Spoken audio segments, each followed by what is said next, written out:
Oops! Andito na naman si Uncle Tax. Ngayong araw na ito, Wednesday, day off ko. Kaya ang iniisip ko kung ano kaya ang uulamin namin.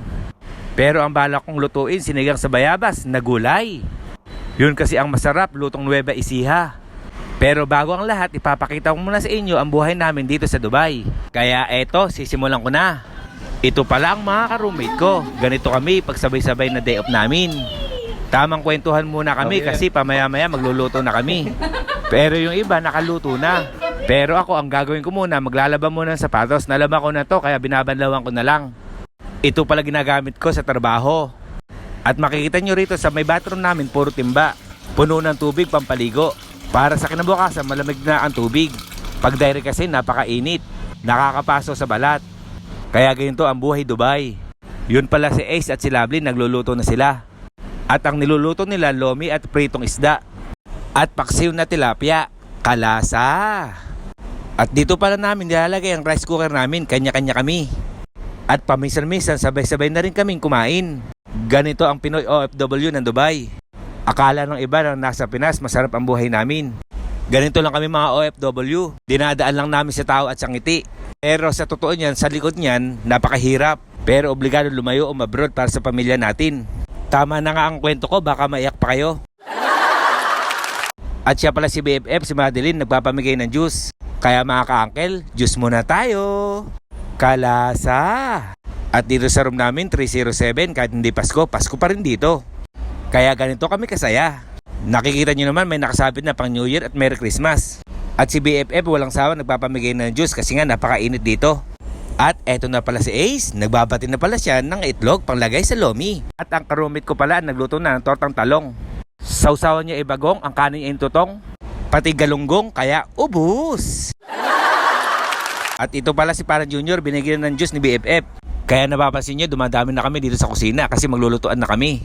Kaya eto nakaluto na pala si Ace ng lomi, kasarap. Kaya ma-uncle, kain tayo. Kaya susunod ako naman ang magluluto. Ang menu ko today, gulay, sinigang sa bayabas, lutong kabanatuan. Kaya masasabi ko napakasarap na to. Nilagay ko na pala ang saluyot at sinunod ko naman ang talong at sitaw. Palalambutin ko lang to kasi pamaya-maya ilalagay ko na yung isda. Nagperito na pala ako ng tilapia, hindi ko lang nabidyohan. Kasi nasobrahan ako sa busy sa paghihiwa ko ng gulay. At eto kumukulo na yung gulay, kaya siguro malambot na ito. Kaya ilalagay ko na ang sahog na tilapia. Kalasa. Sa tingin pa lang masarap na.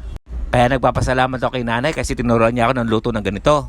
Shoutout pala sa nanay ko, Esther Tako Soriano from Cabuk, Cabanatuan City, Nueva Ecija.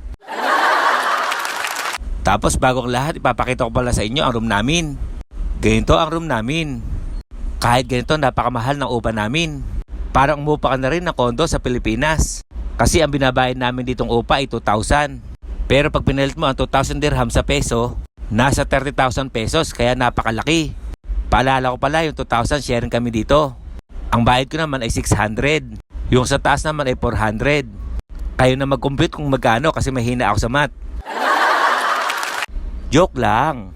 Yung 600 dirhams pala itatimes natin sa 15. 15 kasi palitan dito sa peso. Kaya total 9,000 pesos, kaya kalaki. Ito pala ang bed ko kaya puro picture ng anak namin. Pag nakikita ko kasi sila natatanggal ang pagod ko.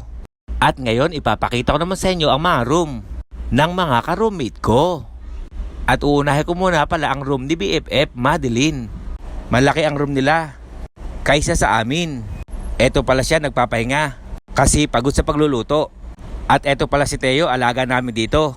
Kaya madalang ko lang siya kausapin minsan kasi dumudugo ilong ko sa English. At eto pala si Cap at si Ate Olive, yun pala ang room nila. At dito naman pala sila nagsasaing. At pagkayari namin magluto, ang magluluto naman si Parang Jason. Salamat pala Chin sa ubas, kasarap, katamis.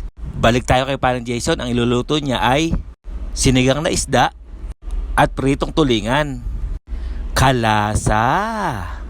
At yung luto ni Ace na lomi pala, paubos na. Ganun pa man, salamat at may baon na ako bukas. Hindi na ako magluluto. At pagkayaan namin kumain, ako naman ay magpapahinga at manonood ng Apes. Ganito lang ginagawa ko pag day off ko. Kaya mga uncle, hanggang dito na lang. Ingat!